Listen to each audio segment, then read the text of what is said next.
Hello. Welcome back to another thrilling episode of the Dohyo here at Mr. J-Wag's channel. We're diving back into the Shadow of Hakuho with a special deep dive on Russian Rikishi Aran. So throw! Hakke-yoi! Throw the salt, get in the ring. Welcome to the Dohyo!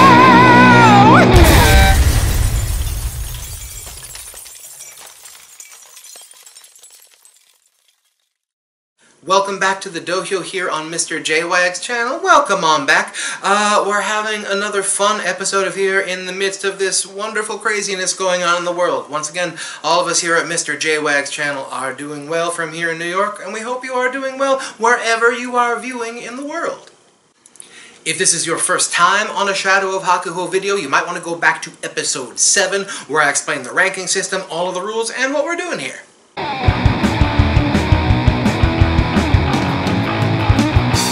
As I've said before, my favorite thing about the Shadow of Hakuho series and that I've been able to do is I get to dive back into sort of the recent history of sumo that I wasn't all that up on and discover these wrestlers who I hadn't really heard of and be able to dig into sort of who they were and why, and when their peaks were and why they were important for the times they were important in sumo. So this is an amazing example of that. This is a dude called Aran. After the fall of communism, a bunch of Russian wrestlers, 4 to be exact, came on into sumo. Aran ended up winning the 2006 World Amateur Sumo Championship, and then was picked up by a stable, the Mihogaseki stable, to be accurate. So he shot up the Bensuke in only 11 tournaments, all the way from the bottom into Makeuchi. He ended up not even having a Make Koshi until he hit Megashira 6, and he was, for about 6 years, was hanging out in the upper ranks of sumo. As I said, there were 4 Russians who joined sumo all sort of at the same time. Aran was one of them. The other 3 ended up getting dismissed from sumo over a cannabis scandal. Now, a quick sidebar, but that just seems like cannabis would sort of help a lot of the things people want sumo wrestlers to do. To sort of be able to chill out with a lot of other dudes in a small space. They probably have a lot of information problems, and you're asking them to eat like 7 meals a day. Maybe you should rethink that one, JSA. His wrestling career was not altogether super remarkable. His peak, as it were, is going to be in these Yusho coming up, so it is very, very relevant to what we're going to be talking about. But he spent all that time in Makeuchi jumping up and down. Even though he had a meteorically fast rise to the top division, he did not have a lot of success once he hit the top of the Megashira ranks. He only spent a couple of tournaments on the Sannyaku. Those tournaments are the ones that are directly after the tournaments we're going to be talking about. In the ring, he was known for his Yorikiri, his frontal force out, and a lot he was known for his Hitake Komi slapdown. So he was famous for winning going backwards, for which he was criticized a lot at the time. If you look through his sumo reference page or his Wikipedia page, you will see that every now and again he will have these tournaments, and you might think, oh, well, he's just a little higher ranked than he should be, or maybe something else happened, something to him, and he just couldn't cut it up in the top ranks. If you look back through his career, he was a very closed-mouthed Rikishi, as most foreign-born Rikishi are in Japan. He didn't even tell the media he was married till like a year after it happened. Apparently, he was undergoing cancer treatments for a lot of his career, which caused him to drop weight and, understandably, not wrestle at the best of his ability. So you will see tournaments where he gets 4 wins, like 1 win in a tournament we're going to talk about. We are going to have to look at this through the lens of what the guy was going through at the time and whether or not his true level of sumo was ever truly reflected beyond his medical status. I.e., was Aran ever at his peak? Was he ever healthy enough to truly wrestle his brand of sumo to the best of his ability? Alright. Now that we've taken our deep dive into Aran, let's keep that wetsuit on, but also put on some sort of pressurized protective gear, because we're going to dive even deeper into the Shadow of Hakuho.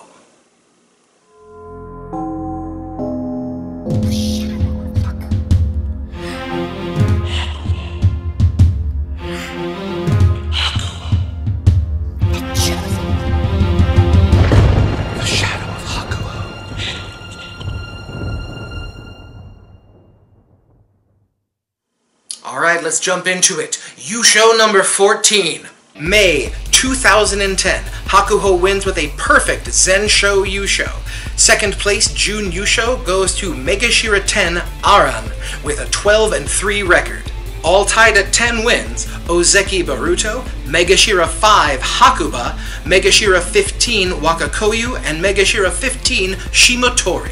Okay, Aran has 12 wins, the next highest person up has 10, there are a few people that are tied there. You'd think this wouldn't be as hard a one as you'd think, but whenever you have a mid to low Megashira, you have to check to see if they face any tough opponents.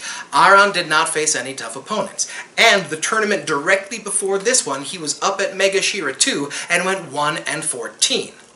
This is why we did the deep dive before this. Aran tended to have a very, very inconsistent career where he would just have these points where he had these horrible tournaments where he would get utterly wiped out, which would shoot him down the Banzuke, and then he'd have to fight his way back up. I believe his 1-14 was one of those tournaments. In the next tournament, he was just underranked. And he wasn't facing the opponents he should have been facing if he had not had that disastrous slide the tournament before. Of the people at 10 wins, only Baruto faced a full Sanyaku slate. Now, he did face Aran the tournament before this one, and he beat him. But in the next tournament to come, he lost to Aran. That tells me that when Aran was at his best, he was a match for Baruto. And I realized there were 3 other Megashira in there at 10. Hakuba faced 5 members of the Sanyaku, went 3-2. I don't see Hakuba jumping over Baruto and Aran to be able to take this tournament from the Megashira ranks. And I didn't see either of those other 2 guys below being aggressively promoted up when they were already 2 wins behind. And Baruto wasn't losing to slouches in this tournament. He lost to Hakuho, 3 Ozeki, and future Yokozuna Kakuryu at Megashira 3. In this case, I'm going to say that I believe Aran was fighting at the best level of his entire career. These 2 tournaments were Aran's peak, and I think in this case, he would have been able to pull out the tournament. But I'm not too sure about it. I'm just going to call this one a definite maybe. And now, Yusho number 15. This one's an interesting one. July 2010, Hakuho wins with another Zensho Yusho. Second place, Jun Yusho, is a 3-way tie at 11-4 with Megashira 2 Aran, Megashira 6 Kakuryu, and Megashira 13 Homasho. 1 win down at 10 wins is Ozeki Haramafuji and Ozeki Koto-Oshu. Okay, this is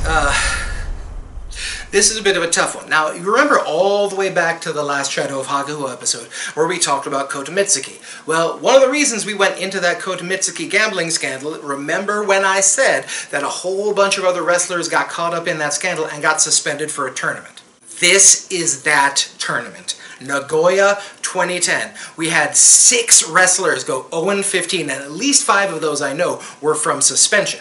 So the Banzuke was decimated up in the top ranks at this point. Also, in this specific tournament, none of the lower Sanyaku even got a Makekoshi. The tournament was very, very, very weird from a Banzuke standpoint, where people were jumping all around. Aran was a bit of a beneficiary of this. He got jumped back up the Banzuke, and I think a lot of people thought, well, he got slapped down with the 1-14 2 tournaments before, he'll just get slapped right back down. No.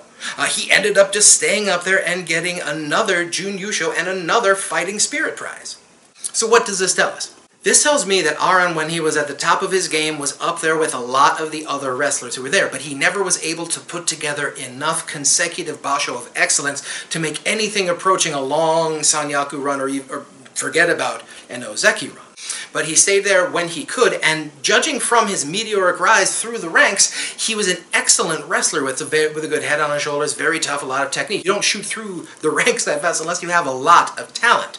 So, this, I think, would have been a tournament that Aran would have been able to push on through for, but I can't be sure to give it to him. He was an insanely inconsistent Rikishi, and we have a lot more people much, much closer to him.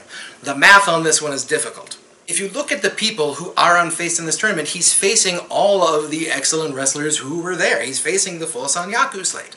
And he ended up beating, as I said before, Baruto, Haramafuji, Kisano Sato, Kota Shokiku, Tochi Noshin, Tochi Yozan, and future Yokozuna Kakuryu. So those are all quality wins in my book, and he was doing it pretty regularly. He was wrestling up with the top shelf wrestlers. But then you also have Haramafuji and Koto-Oshu up there, and Kakuryu tied. So that is just a very difficult slate of people to say that you definitely would have been able to rise above them had you taken one match away from everyone in that tournament. So Aran, I gave you the definite maybe last time, but I cannot give you the same benefit of the doubt this time. This was an insane tournament. I don't know if you would have ended up on top. I'm not going to say you weren't, but I'm going to say this one was a free-for-all. I wish I had a few more clips of that last one, but some fun facts I discovered about this basho. Because of the gambling scandal, they did not show full TV coverage. I believe they only showed the tiny highlights. So when I was looking back through like the Jason Sumo old archives, there's nothing for this tournament. And also, they did not award an Emperor's Cup, so Hakuho just had to like say, "What's up?" and like leave the ring after another Zensho Yusho. Thank you again so much for joining us here on Mr. J-Wax channel. The Shadow of Hakuho is getting a lot of really great feedback, so please keep liking, keep subscribing, keep commenting with all of your fun alternate theories about what would be going on. Feel free to tell me I'm wrong, throw some evidence at me. I love having this discussion. Speaking of which, I have just done a podcast with the good folks over at Grand Sumo Breakdown. All of their info and links, because they have so many of them, will be below me right here as I am speaking.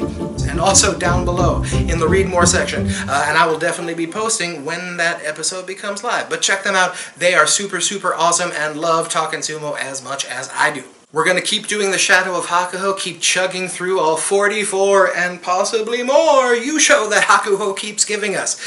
We do not know if there is going to be another basho coming up, so we will see what other things we will want to talk about. I've got a couple other episodes of things I'm thinking about, but if there's anything you'd want me to do a deep dive into, a wrestler, a specific weird basho, or anything like that, hit me up in the comments. I take requests. So until next time, thank you so much for joining us. This has been the Dohyo!